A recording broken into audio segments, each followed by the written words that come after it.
Hello friends, मैं अंकित कुमार। मैं इस वीडियो में आपको बताने वाला हूं आईवी फ्लूइड्स के यूज के बारे में, उसके डोज के बारे में। और मैं इस वीडियो में सभी फ्लूइड्स के बारे में बताने वाला हूं, जैसे एनएस, डीएनएस, आरएल, मैनिटोल और D5, D10, D25 सभी आईवी बोतल के बारे में बताने वाले हैं। अगर ये वीडियो अच्छा लगे तो वीडियो को लाइक, चैनल को सब्सक्राइब और बेल आइकन प्रेस करना ना भूलें। थैंक यू दोस्तों, चलते हैं वीडियो की ओर। Use of intravenous fluid. दोस्तों, अब हम आपको बताने वाले हैं इंट्रावेनस फ्लूइड का उपयोग कब किया जाता है।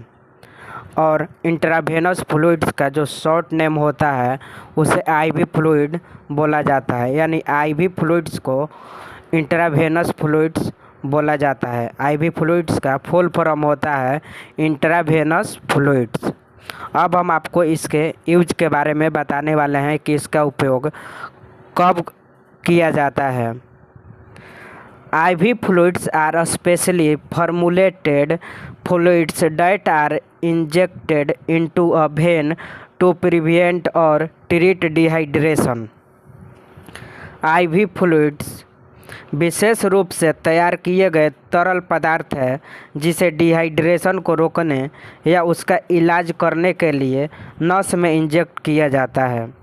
दोस्तों, आईवी फ्लूइड्स एक विशेष रूप से तैयार किया गया तरल पदार्थ है, यानी आईवी फ्लूइड्स एक तरल पदार्थ है जिसे डिहाइड्रेशन को रोकने के लिए इसे नस में इंजेक्ट किया जाता है।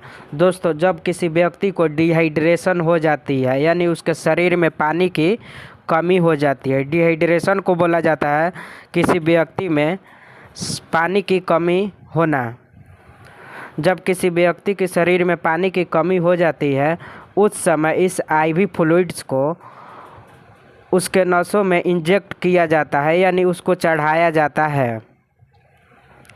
Next point, they are used in people of all age how are sick, injured, dehydrated from heat और अंडरगॉन सर्जरी। इसका उपयोग सभी आयु वर्ग के उन लोगों में किया जाता है जो बीमार हैं, घायल हैं, गर्मी से निर्जलित हैं या जिनकी सर्जरी हुई है। दोस्तों, इसका उपयोग उन सभी आयु वर्ग के लोगों में किया जाता है जो बीमार हैं, घायल हैं, गर्मी से निर्जलित हैं, जिनकी सर्जरी हुई है, उन सभी में इसका उपयोग किया जाता है। Next point, full form of ivy fluids. Ivy fluids का पूरा नाम क्या है? Intravenous fluids. दोस्तों, आईवी फ्लूइड्स का जो फुल फॉर्म होता है इंट्रावेनस फ्लूइड होता है और इसका पूरा नाम इंट्रावेनस फ्लूइड होता है जिसे नसों में इंजेक्ट किया जाता है। Types of ivy fluids. IV fluid के प्रकार। दोस्तों, अब हम आपको बताने वाले हैं आईवी फ्लूइड्स के प्रकार के बारे में, यानी कौन कौन से आईवी फ्लूइड्स होते हैं और किस आईवी फ्लूइड्स का क्या नाम होता है, यानी आईवी फ्लूइड्स के कितने प्रकार होते हैं। Number 1, NS. दोस्तों, यह एनएस है जिसका पूरा नाम नॉर्मल सलाइन है। Number 2, DNS. दोस्तों, यह डीएनएस है जिसका पूरा नाम डेक्स्ट्रोज नॉर्मल सलाइन है। Number 3, RL, Ringer selected solution. दोस्तों, यह आरएल है जिसका पूरा नाम रिंगर सेलेक्टेड सॉल्यूशन है। Number 4, D5, D10, D25 solution. दोस्तों, यह D5, D10, D25 सॉल्यूशन है जिसमें डेक्स्ट्रोज 5%, 10% और 25% या डेक्स्ट्रोज 5 ग्राम, 10 ग्राम, 25 ग्राम। दोस्तों, D5 का मतलब होता है डेक्स्ट्रोज 5% या डेक्स्ट्रोज 5 ग्राम। D10 का मतलब होता है डेक्स्ट्रोज 10% या डेक्स्ट्रोज 10 ग्राम। D25 का मतलब होता है डेक्स्ट्रोज 25 ग्राम या डेक्स्ट्रोज 25%। दोस्तों, कहीं पर हम आईवी बोतल पर जब देखते हैं D5, D10 और D25 के आईवी बोतल पर देखते हैं तो कहीं पर परसेंट में दिया रहता है या कहीं पर ग्राम में लिखा रहता है। Number 5, mannitol solution. दोस्तों यह मैनिटोल सॉल्यूशन है और ये भी आईवी फ्लूइड्स के प्रकार हैं। दोस्तों ये सभी NS, DNS, RL, D5, D10, D25 solution, mannitol solution, ये सभी आईवी फ्लूइड्स के प्रकार हैं। इंट्रोडक्शन ऑफ NS की परिचय। दोस्तों अब हम आपको बताने वाले हैं NS के बारे में, यानी NS क्या होता है, नॉर्मल सलाइन क्या होता है। It is intravenous fluid. यह इंट्रावेनस फ्लूइड है। दोस्तों यह इंट्रावेनस फ्लूइड है। इसे इंट्रावेनस फ्लूइड दोस्तों इसलिए बोला जाता है क्योंकि इसे नसों में इंजेक्ट किया जाता है, यानी इसे नसों में चढ़ाया जाता है, इसलिए इसे इंट्रावेनस फ्लूइड बोला जाता है।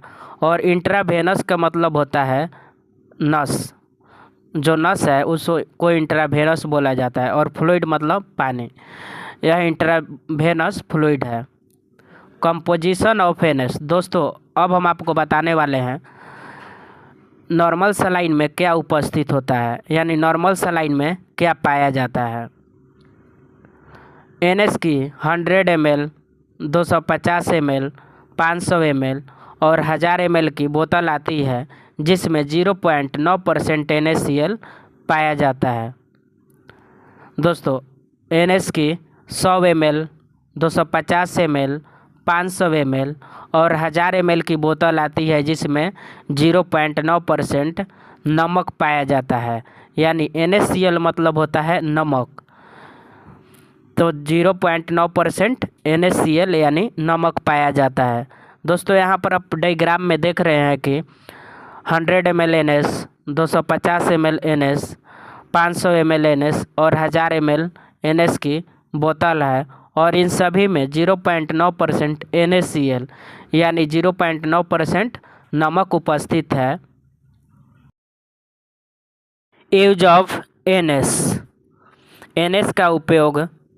दोस्तों अब हम आपको बताने वाले हैं नॉर्मल सलाइन का उपयोग कब किया जाता है, यानी किस कंडीशन में नॉर्मल सलाइन का उपयोग किया जाता है। नंबर 1, डिहाइड्रेशन, शरीर में पानी की कमी होने पर।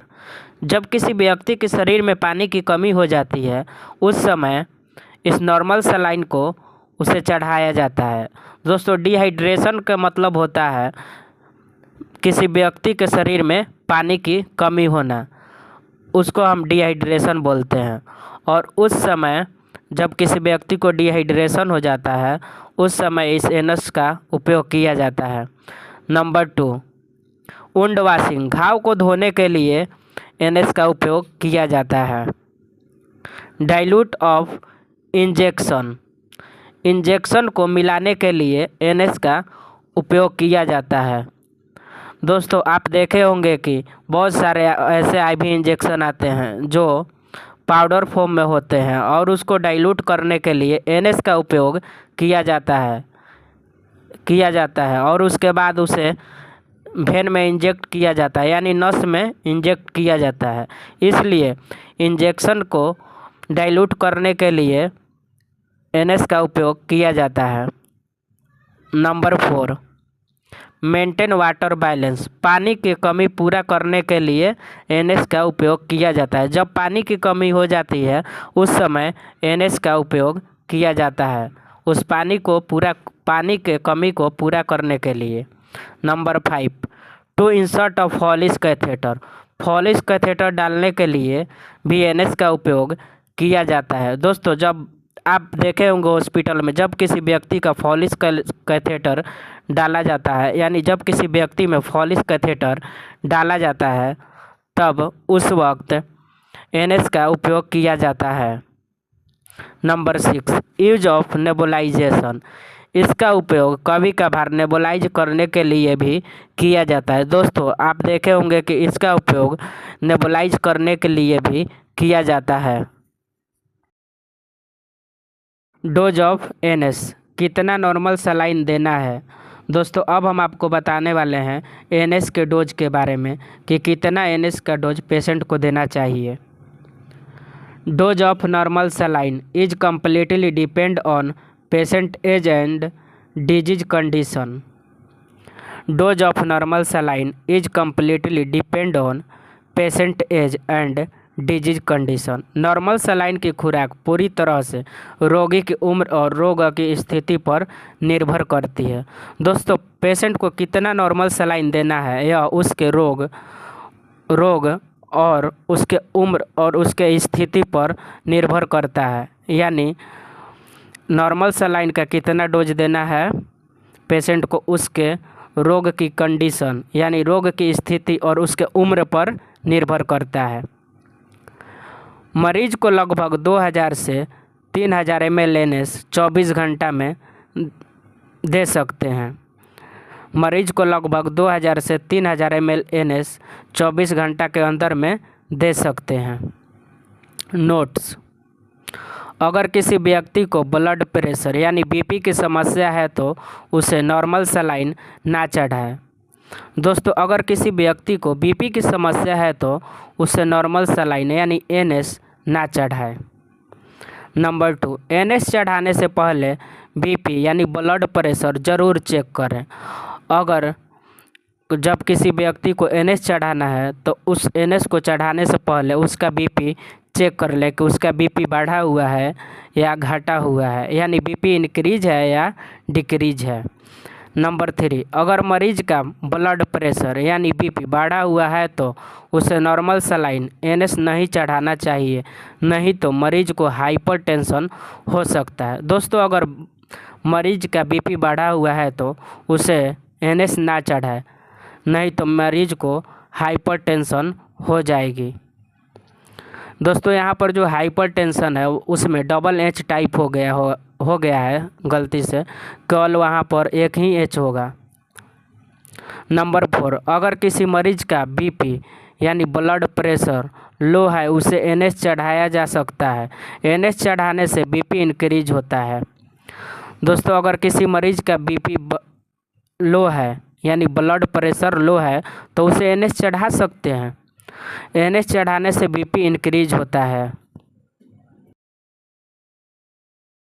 Introduction of DNS. डीएनएस के परिचय। दोस्तों अब हम आपको बताने वाले हैं डीएनएस के बारे में। Full form of DNS dextrose normal saline. दोस्तों जो डीएनएस की फुल फॉर्म होती है डेक्सट्रोज नॉर्मल सलाइन होती है, यानी डीएनएस का जो पूरा नाम होती है वह डेक्सट्रोज नॉर्मल सलाइन होती है। कंपोजिशन। दोस्तों कंपोजिशन के मतलब होता है डीएनएस में क्या उपस्थित होता है, यानी डीएनएस में उपस्थित होता है। कंपोजिशन का मतलब होता है कि डीएनएस में क्या पाया जाता है या क्या उपस्थित होता है। डीएनएस डेक्सट्रोज नॉर्मल सलाइन की 2 बोतल आती है, 500 ml और 1000 ml, जिसमें 0.9% NaCl प्लस 5 ग्राम डेक्सट्रोज पाया जाता है। दोस्तों डीएनएस की 2 बोतल आती है, 500 ml और 1000 ml की, जिसमें 0.9% NaCl और 5 ग्राम डेक्सट्रोज पाया जाता है। यहाँ पर दोस्तों 0.9% NaCl मतलब होता है 0.9% नमक, और 5 ग्राम डेक्सट्रोज का मतलब होता है 5 ग्राम चीनी, यानी 0.9% नमक और 5 ग्राम चीनी उपस्थित होता है। Use of DNS dextrose normal saline का उपयोग। दोस्तों अब हम आपको बताने वाले हैं डेक्सट्रोज नॉर्मल सलाइन का उपयोग कब किया जाता है, यानी किस कंडीशन में डेक्सट्रोज नॉर्मल सलाइन का उपयोग किया जाता है। नंबर 1, डिहाइड्रेशन, शरीर में पानी की कमी होने पर। दोस्तों जब किसी व्यक्ति के शरीर में पानी की कमी हो जाती है तो उस समय डेक्सट्रोज नॉर्मल सलाइन का उपयोग किया जाता है। डिहाइड्रेशन का मतलब होता है किसी व्यक्ति के शरीर में पानी की कमी होना। Number 2, hypotension, blood pressure low होने पर। जब किसी व्यक्ति का ब्लड प्रेशर यानी बीपी लो हो जाती है तो उसे हाइपोटेंशन कहते हैं, और उस कंडीशन में डीएनएस को चढ़ाया जाता है या चढ़ा सकते हैं। Number 3, decrease sugar level, sugar level कम होने पर। दोस्तों जब किसी व्यक्ति का शुगर लेवल कम हो जाता है यानी शुगर लेवल लो हो जाता है यानी कम हो जाता है तब डीएनएस को चढ़ाया जा सकता है। नंबर 4, एक्सीडेंटल कंडीशन, एक्सीडेंट हो जाने पर। दोस्तों जब किसी व्यक्ति का एक्सीडेंट हो जाता है तो बहुत सारे ब्लड उसके बॉडी से लॉस हो जाते हैं, उस स्थिति में डीएनएस को चढ़ाया जाता है। Number 5, when the body is not producing insulin, जब शरीर में इंसुलिन नहीं बन रहा हो। दोस्तों जब किसी पेशेंट के शरीर में इंसुलिन नहीं बनता है तो उस कंडीशन में डीएनएस का उपयोग किया जाता है। अगर हम जब किसी व्यक्ति के शरीर में इंसुलिन नहीं बनता है और हम उसे जब डीएनएस चढ़ाते हैं तो उस समय पेनक्रियाज रिएक्ट करता है तो शरीर में यानी बॉडी में इंसुलिन बनने लगता है। डोज ऑफ डीएनएस, कितना डीएनएस देना है। दोस्तों अब हम आपको बताएंगे डीएनएस के डोज के बारे में कि कितना डीएनएस की डोज पेशेंट को देना चाहिए। The amount of dextrose normal saline to be given to the patient depends on the age and condition of the disease. रोगी को दी जाने वाली डेक्सट्रोज नॉर्मल सलाइन की मात्रा उसकी आयु और रोग की स्थिति पर निर्भर करती है। दोस्तों पेशेंट को कितना डीएनएस देना है उसके आयु और रोग की स्थिति पर निर्भर करता है कि उसको कितना डीएनएस देना चाहिए, यानी कितना डीएनएस चढ़ाना चाहिए उसके रोग और उसके स्थिति पर निर्भर करता है। मरीज को 24 घंटा में 2000 से 3000 ml डीएनएस चढ़ा सकते हैं। मरीज को 2000 से 3000 ml डीएनएस 24 घंटा में चढ़ा सकते हैं। नोट्स, यदि किसी मरीज को शुगर की समस्या है तो उसे डीएनएस नहीं देना चाहिए। अगर किसी मरीज को शुगर की समस्या है तो उसे डीएनएस नहीं देना चाहिए। डीएनएस चढ़ाने से पहले शुगर लेवल चेक कर लेना चाहिए। दोस्तों डीएनएस चढ़ाने से पहले शुगर लेवल चेक कर लेना चाहिए कि शुगर इंक्रीज है या डिक्रीज है, यानी शुगर की लेवल बढ़ी हुई है या शुगर की लेवल घटी हुई है, उसको पहले चेक कर लेना चाहिए। यदि मरीज का शुगर लेवल इंक्रीज है तो उसे डीएनएस ना चढ़ाएं। यदि मरीज का शुगर लेवल इंक्रीज है तो उसे डीएनएस ना चढ़ाएं, यानी मरीज का शुगर लेवल बढ़ा हुआ है तो उसे डीएनएस ना चढ़ाएं। अगर मरीज का शुगर लेवल बढ़ा हुआ है और हम उसे डीएनएस चढ़ा देंगे तो वह मरीज हाइपरग्लाइसीमिया में चला जाएगा, यानी उसे हाइपरग्लाइसीमिया हो जाएगी। नेक्स्ट पॉइंट, यदि मरीज का शुगर लेवल डिक्रीज है तो उसे डीएनएस चढ़ा सकते हैं, यानी जिस मरीज का शुगर लेवल कम है तो उसे डीएनएस चढ़ा सकते हैं। डिक्रीज मतलब कम होना, यानी कम, यानी मरीज का शुगर लेवल डिक्रीज है तो उसे डीएनएस चढ़ा सकते हैं। इंट्रोडक्शन ऑफ आरएल, आरएल का परिचय। दोस्तों अब हम आपको बताने वाले हैं आरएल के बारे में। It is mixture of electrolyte in which present sodium chloride, potassium chloride, sodium lactate. यह इलेक्ट्रोलाइट का मिश्रण है जिसमें sodium chloride, potassium chloride, sodium lactate मौजूद होता है। दोस्तों यह इलेक्ट्रोलाइट का मिश्रण है जिसमें सोडियम क्लोराइड, पोटेशियम क्लोराइड और सोडियम लैक्टेट मौजूद होता है, यानी पाया जाता है। नेक्स्ट, 250 ml, 500 ml और 1000 ml की 3 बोतल आती है। आरएल की 250 ml, 500 ml और 1000 ml की 3 बोतल आती है। Full form of RL, ringers lactate solution. दोस्तों जो आरएल की फुल फॉर्म होती है रिंगर्स लैक्टेट सॉल्यूशन होती है और इसका पूरा नाम, यानी आरएल का जो पूरा नाम होता है रिंगर्स लैक्टेट सॉल्यूशन होता है। Use of RL, ringers lactate solution का उपयोग। दोस्तों अब हम आपको बताने वाले हैं रिंगर्स लैक्टेट सॉल्यूशन का उपयोग, यानी रिंगर्स लैक्टेट सॉल्यूशन के यूज के बारे में अब हम आपको बताने वाले हैं। नंबर 1 डिहाइड्रेशन, शरीर में पानी की कमी होने पर। दोस्तों जब किसी व्यक्ति के शरीर में पानी की कमी हो जाती है उस समय आरएल का उपयोग किया जाता है।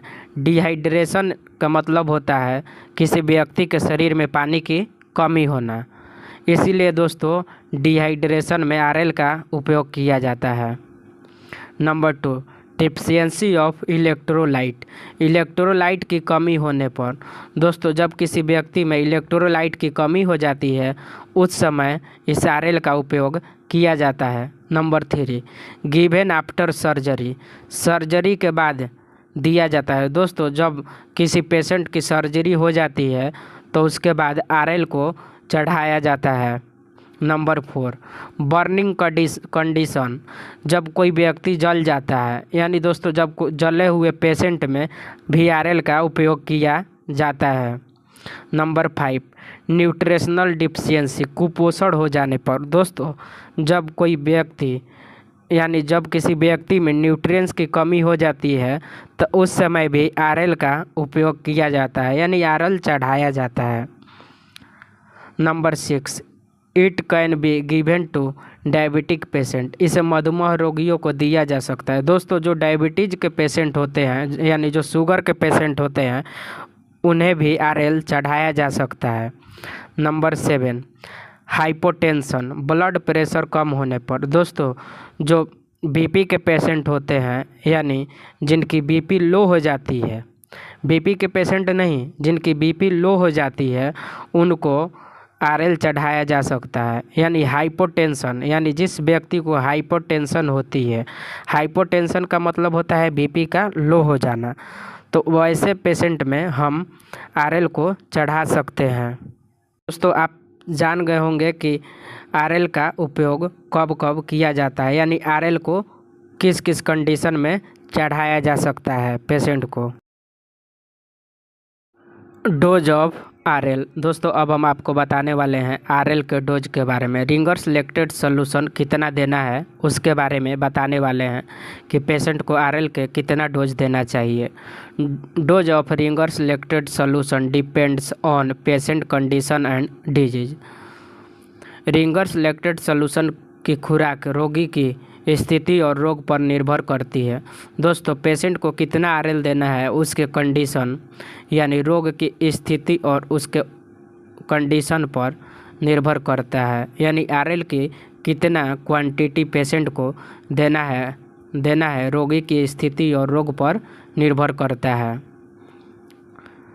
नेक्स्ट पॉइंट 24 घंटा में 500 ml आरएल से 1000 ml आरएल मरीज को चढ़ा सकते हैं। दोस्तों 24 घंटा के अंदर में 500 ml आरएल से 1000 ml आरएल मरीज को चढ़ा सकते हैं। इंट्रोडक्शन ऑफ D5, D10 और D25। दोस्तों अब हम आपको बताने वाले हैं डेक्सट्रोज 5 ग्राम, डेक्सट्रोज 10 ग्राम और डेक्सट्रोज 25 ग्राम के परिचय। दोस्तों अब हम आपको बताने वाले हैं dextrose D5, use of D5, D10, D25, यानी डेक्सट्रोज 5 ग्राम, डेक्सट्रोज 10 ग्राम, डेक्सट्रोज 25 ग्राम या डेक्सट्रोज 5% या डेक्सट्रोज 10% या डेक्सट्रोज 25% के उपयोग। दोस्तों अब हम आपको बताने वाले हैं डेक्सट्रोज 5%, डेक्सट्रोज 10% या डेक्सट्रोज 25% या डेक्सट्रोज 5 ग्राम, डेक्सट्रोज 10 ग्राम या डेक्सट्रोज 25 ग्राम के यूज के बारे में, यानी इसका उपयोग किस कंडीशन में किया जाता है। नंबर 1 डिहाइड्रेशन, शरीर में पानी की कमी होने पर। जब किसी व्यक्ति के शरीर में पानी की कमी हो जाती है तो उस समय इसका उपयोग किया जाता है, यानी D5, D10 और D25 का उपयोग किया जाता है। डिहाइड्रेशन हो जाता है जब किसी व्यक्ति को, डिहाइड्रेशन का मतलब होता है किसी व्यक्ति के शरीर में पानी की कमी होना। नंबर 2 वीकनेस, जब किसी व्यक्ति को कमजोरी हो जाती है तो उस समय भी D5, D10 और D25 को चढ़ाया जाता है। डिजीनेस, चक्कर आने पर, जब किसी व्यक्ति को चक्कर आती है तो उस समय भी D5, D10 और D25 को चढ़ाया जाता है।